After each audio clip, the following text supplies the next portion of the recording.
Welcome back. A lot of viewers calling in, people SMSing us, people WhatsApping us, people tweeting us and Facebooking us. I can see that this is a topic which has really enraged India. People saying that Viewpoint is the only program which is seriously questioning the claims which are being put on the table. Sujoy Datta is joining us from Aurangabad. Sujoy, thank you so much for joining us. Do you agree with me or disagree with me, Sujoy, when I say that this man, Nirav Modi, is not coming back and our money, 11,500 crores, is not coming back to India? Am I right or am I wrong? You are certainly right. And do you not think that this will, if he's not coming back, this will ultimately you and I will have to pay for the faults of the establishment? Yeah, ultimately the taxpayers should be paying for these losses. Because Nirav Modi has only left some stones in India, and we are happy about it, that we have confiscated this 5,000. So what should be done, Sujoyji? What do you think should be done? Yeah, government should do something. They should try to contact. They should try to contact. And you have already given the location. I don't know why the government officials are not taking cognizance of this. Well, that's the whole problem, Sujoyji. I'm also wondering why the government is unwilling to pick up the phone and speak to Rashmi Mehta, who's there in Belgium. At least let's make that attempt. I'm not seeing that attempt. Adrian Royal is joining us from Chennai. Adrian, what's your viewpoint? Yes. What's your viewpoint, Adrian? Is he coming back? Is Nirav Modi coming back? Or is he simply telling us, you can all go take a good long walk? Good evening, Bhupender. You're spot on when you're saying that Nirav Modi is not coming back. His cock-a-snook attitude clearly indicates that he has no intentions of coming back. The government has got a Herculean task of bringing him back. And not only the money has gone, again the taxpayers' money will be spent on legal affairs, on so many things that the government will spend, to try to get him back. Okay. I really don't believe that he's ever coming back. And do you believe this viewpoint being expressed by the government that they're cracking down really hard against bank defaulters? Do you believe we should be crediting the government, or should we be questioning the government? Are we talking about locking the stable when the horse is gone? Yeah. Unfortunately, that appears to be the reality. Adrian. But thank you so much. Thank you so much for joining us. Another caller joining us from Srinagar. Ijaz bhai, thank you so much for joining us. Do go ahead. Share with us your thoughts. Has India been cheated? Has India been cheated, Ijaz? Sir, I am a banker myself. कुछ नहीं होगा, न वापस आएंगे. It's a beginning of scams. और ज़्यादा scams आगे आएंगे. जाने वाला वापस लौट के नहीं आता. न आया है कोई, न आएगा. बैंक इंडस्ट्री खत्म हो जाएगी. It's my personal perception. NPAs और scams खत्म करेंगे हमारे financial system को. Okay, Ijaz ji. Thank you very much, Ijaz ji. And those thoughts coming from you should really ring in the alarm bells for the establishment, because I don't think that India is buying the arguments which are being put forward. I think it's a dangerous situation that we're looking at. It's an extremely disturbing situation for Nirav Modi basically to send this email that I am preoccupied with my business. It tells you just how weak we have become as a system and how manipulated have we become as a banking system, as a polity, or as a judiciary. Let's quickly then decide who's the hero of the day, who's the villain of the day. I do know who's the villain of the day. There can be no other choice other than Nirav Modi, but who's the hero of the day? Hero of the day is Avni Chaturvedi. When I take the name of Avni Chaturvedi, it fills my heart with pride, because amidst all this doom and gloom, you have some stories of hope, you have some stories of aspiration. The first Indian woman fighter pilot, she is the real hero. She deserves our full support and a huge round of applause from all of us. Who's the villain of the day? Villain of the day is a man who spends, I don't know how much money, billions and billions, trying to position himself as a hero. But he is the real villain of the piece for laughing at us from his luxurious living wherever he's living and hoping that our money will see him through. It's our money that he's enjoying himself on. India must always remember this. Who's the ridiculous of the day? Ridiculous of the day, perhaps, is an individual who's upset with where his political career has brought him. Murli Manoj Joshi, BJP MP from Kanpur, very, very upset for late arrival of a pair of scissors at an inauguration of a government function. That's it then from me. I'll see you again tomorrow night. Time for me then to toss it across to Mari Shakil, who's going to take the story forward. Mari, a big story breaking on Epicenter. Absolutely, and we have Ashish Merishi right here in the studio, Bhupen, who is trying to link the entire scam to the UPA now. And remember, just minutes ago, Nirav Modi has said he won't depose before the ED. He's mocking at the agencies, he's mocking at the government of India, so the money isn't coming back. Nirav Modi isn't returning to India either. That's the top story on Epicenter. We also have an expose which is bound to embarrass the Congress party, which is bound to embarrass the Congress President Rahul Gandhi, as fresh details emerge in the Nirav Modi Mehul Choksi scam. Epicenter begins right now.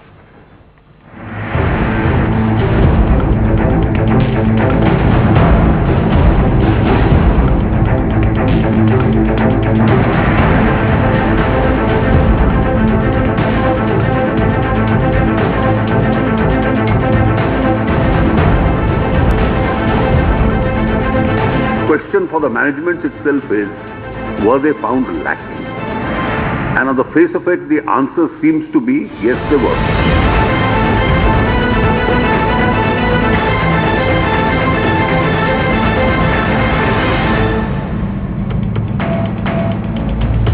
Nirav Modi's dare and defiance continues. Just minutes ago, the Enforcement Directorate has received an email from Nirav Modi saying he will not depose before them. So Nirav Modi says he will not appear before the ED as he is preoccupied.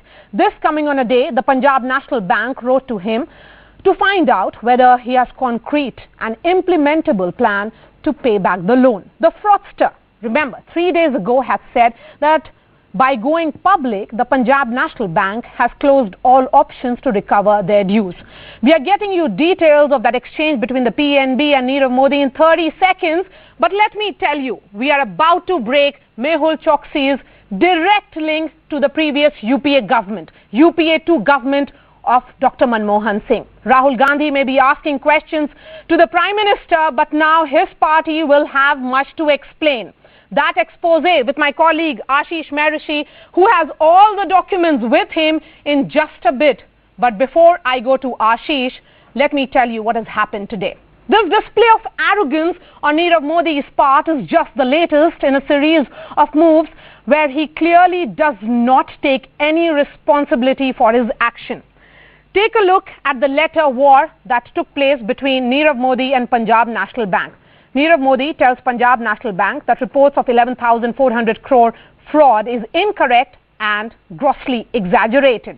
He also says that immediate action hurt his ability to repay dues. Went on to say recent actions destroyed his brand and business. The Punjab National Bank then tells Nirav Modi that your commitment to repay dues not backed by action and come up with a concrete plan to repay dues. We have followed lawful avenues to recover dues. That's what the Punjab National Bank has told Nirav Modi, and now Nirav Modi is saying he is not returning to India and he doesn't really have an implementable plan. We have a big story breaking on the top of Epicenter tonight. Did the UPA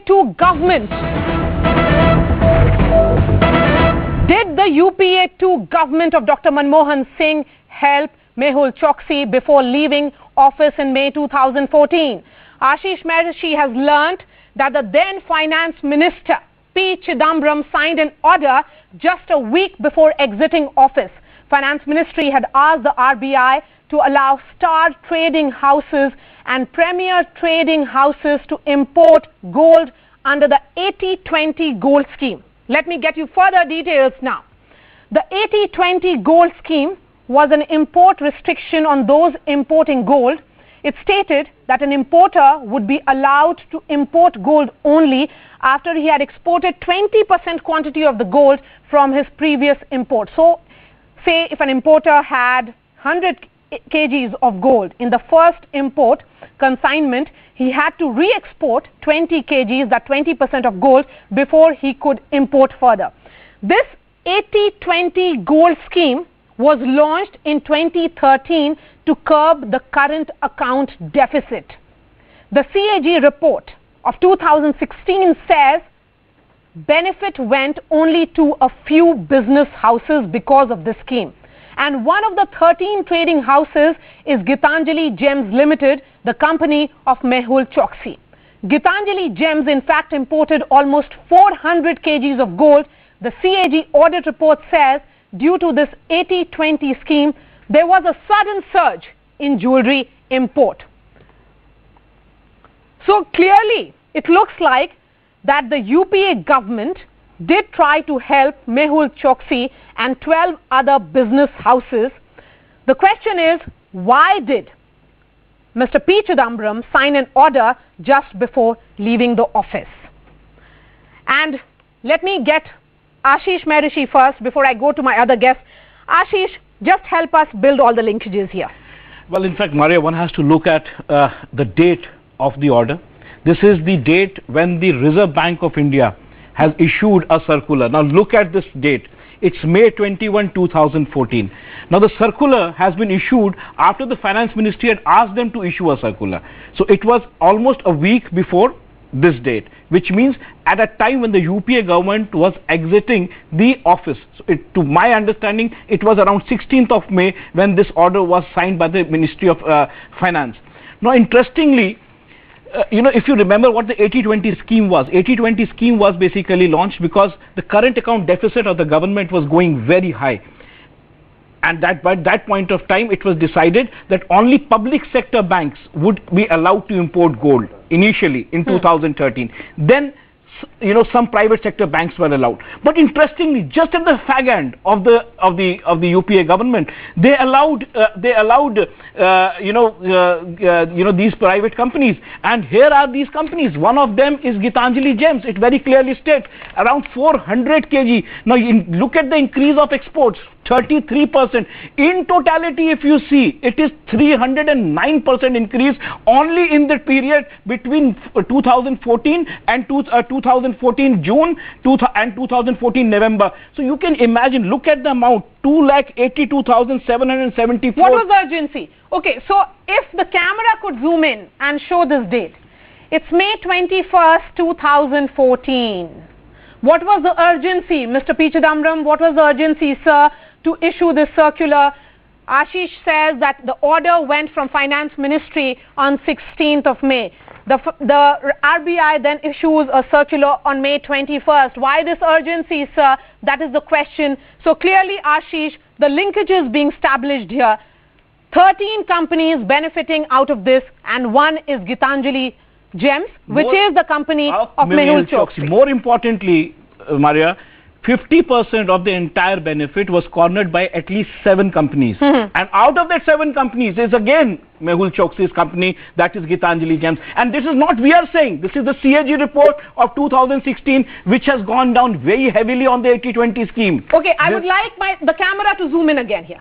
The camera should zoom in and look at the CAG report. It says that an analysis of all India data on gold jewelry import received from DG Systems revealed that the import of gold jewelry surged substantially during the period of 2080 scheme. The average monthly jewelry import during this period was this, and it had risen. So this again is the CAG report. We are not saying it. This is the CAG report of 2016 that Ashish Maharishi is talking about.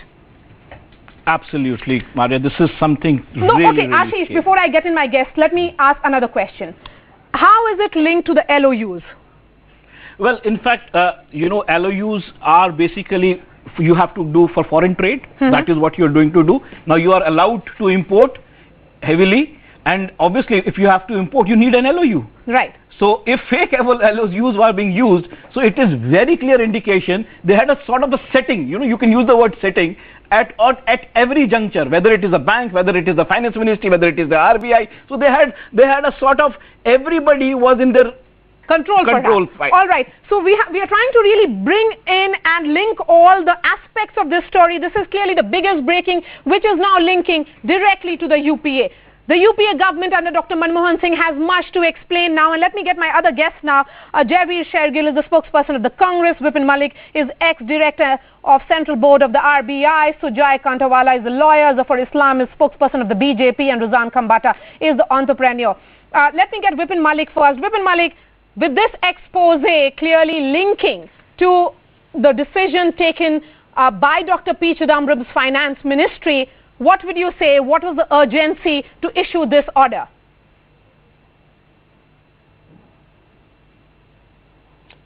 I will say that system is rotten and run by the rogue people.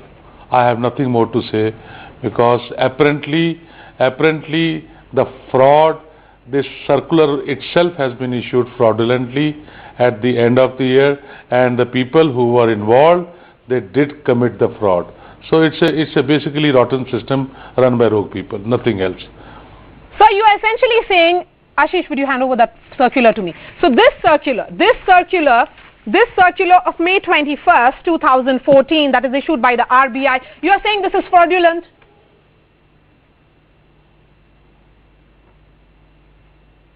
I will say that whenever the government is, there is an election which has been announced, and it's a major policy change. If there is a major policy change, then you cannot during the period of the election. I mean, the election commission should have immediately initiated action on that. So this more importantly, I would like to bring to your notice, this notification has been issued at the time of election. Mr. Malik, sir, I would like to bring to your notice that it is not during the elections, it is after the elections. It was only when the new government was taking over. Hardly any time was left. So it was after in 5 days. In 5 days. In 5 days, the new government was taking over. Of Mr. P. Chidambaram in office when this file was signed. Javi Shergill. So it means that's why I said the rogue people. I mean, so it is more serious. It is more serious. This is it means it is a criminal intent. So there is conspiracy. It's a criminal intent. There is conspiracy, clear conspiracy to perhaps benefit 13 companies here. Javi Shergill. Maria, I hope you will be charitable to me for allowing me the time. Firstly, moving beyond innuendos and rhetoric of scamsters and XYZ, let me put 2-3 facts on record. Point 1, you're forgetting for UPA, Mehul Choksi was a defaulter, unlike for PM Modi, who he was Mehul Bhai. You have zoomed in many times on the circular, but I don't know whether you zoomed in, where despite 40 FIRs against Mehul Choksi, Prime Minister openly declared him as Mehul Bhai, giving a clear signal to agencies, don't touch my Mehul Bhai. Now come to my point. You are saying that, yes, now I'm coming to your circular. For UPA, Mehul Choksi was a persona non grata. That's what you're saying, right? Right? Then No. Let me tell you now, allow me without intervention, which is very important for all the panelists and your viewers. If UPA had to show Mehul Choksi any favor, let your research team pull out papers to you. 18 September 2013, SEBI banned 26 entities belonging to Mehul Choksi. Move forward. 2013, his Alibag property was attached. Move again forward. The government ordered investigation into LIC investments into Gitanjali investments. So this was done. Why the 80-20 gold scheme was withdrawn? To curb illegal import of gold on the advice of Customs Department. That is a written record. I will prove it to you. Sir, what happens is this government, also prove it to you. There is a CIG report, a written complaint going to the Prime Minister. I will also prove it to you. There is a CIG report which says that the Department of Revenue was against this scheme. I can shout louder than you. If you want to intervene, I can shout. Sir, I am saying that it is on record. It is on record that the Department of Revenue had opposed this scheme. If you want, I can read it out from the report. Yes, in fact, you should read it. You should read it. Ashish, Javeer is, in fact, questioning your expose. You should read that. I'll just pull out. You can just chat with him. I'll just pull out where it is written. While he pulls out, let me tell you. While he pull out, let me complete my story. Then he can show whatever his expose is. Next point is, what we banned him, SEBI. We ordered investigation in LIC. What does this government do? Despite being a complaint against Mehul Choksi and Nirav Modi saying they're Vijay Mallya Part 2, government gives them a red carpet exit. Zafar. Why doesn't the FIR mention Mr. Chidambaram? Why doesn't the FIR mention UPA? Zafar. The government FIR mentions LOUs issued in February 2017. Because they know the government, the Chowkidar slept and the thief left out of this country. I have the FIR in front of you. Zafar. I don't know whether your expose you have it or not. Why doesn't it mention Mr. Chidambaram? Issue notice to us. Zafar, another We day. are the people who Another day. investigated the fraudsters. Another And day. BJP escaped the country. So expose is on us. Maria, Yes. first of all, compliment to you and your team and Mr. Maharishi for highlighting the wrongdoings of Mr. Chidambaram. And it is being, it's not me who is commenting on it.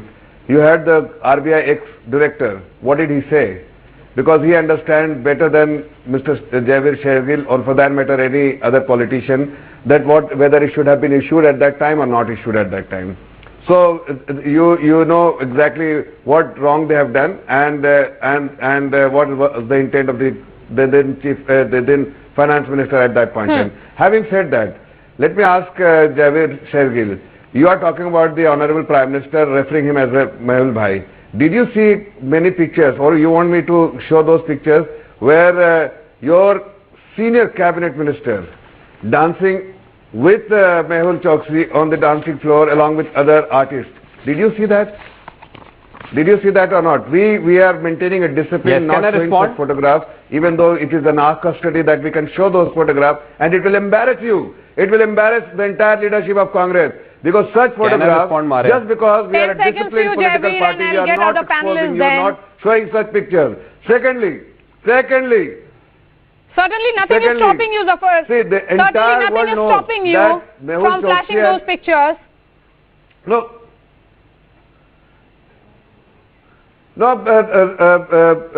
Maria, I think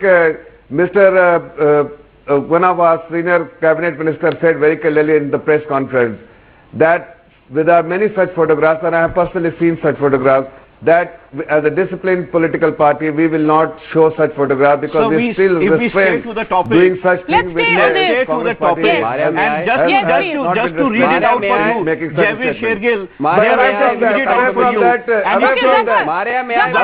hold for a moment. Let me tell you. Zafar, please hold. Let me tell you, if let's talk about this expose, please. Let's focus on this. Zafar, just hold for a moment. Yes. I'll just read it out. Yes. He said, however, concurrence of DOR, that is Department of Revenue, CBEC was not sought. This is from the CAG report.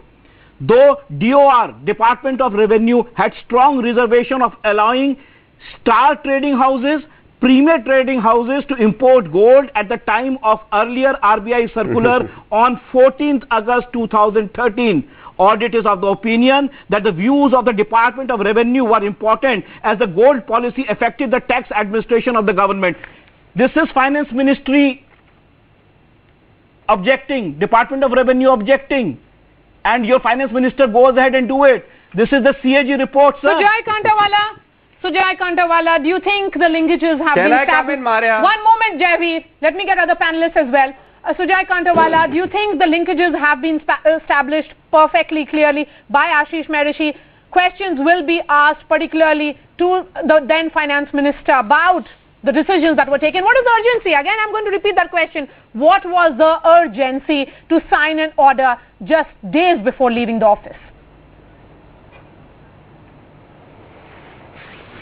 See, the entire country is watching, and the first question that immediately comes to my mind when Ashish has come out with this expose is that this requires in-depth investigation, maybe by the CBI.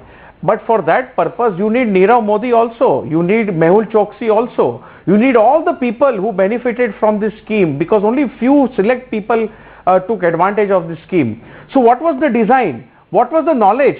What was the intention? What was the purpose? All of that will come out in a proper inquiry. Therefore, it is extremely critical that if a notification has come out to benefit certain people at a critical juncture, then therefore there was an evil design.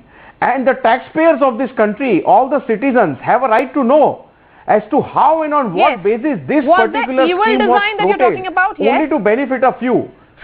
So you are saying that there was a scheme, this scheme was essentially to benefit just 13 business houses, and one of them is Gitanjali, which is of Mehul Choksi? I am also saying one more thing, that one should also investigate what was that 20% which was actually exported. Because now I am having serious doubts whether that 20% also which was exported Sir, was not gold and maybe it was pital. So we don't know. Artificial. Again, it is again mentioned in the report. It was artificial export. Then that comes out. It is mentioned in the report. Yeah. So therefore, which officers were conniving in this whole episode, that also should come out now. Because the files will be there. Each shipping bill has entries. Yes, Javeer. Each shipping bill has examination reports. Yes, Javeer. Maria, what year is this? 2018?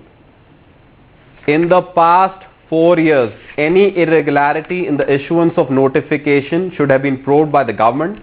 Rather, the government sleeps, issues additional LOUs in 2017, FIR is registered.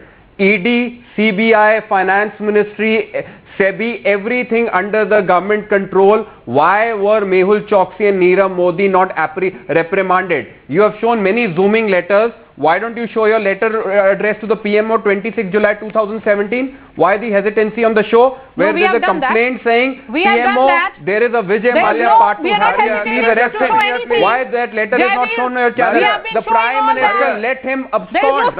What was the quid pro quo? Is your journalist on your show alleging Mr. Chidambaram let any Mehul Choksi flee out of the country? Let me tell you, is your exposed journalist saying, did Mr. Chidambaram take a penny to issue illegal notification? Let him show on this channel. I challenge him. To the contrary, I am saying, why did the PMO close the case against Nirav Modi irregularities despite the whistleblower saying? Are you saying, sir, Mr. Chidambaram took money to favor Mehul Choksi?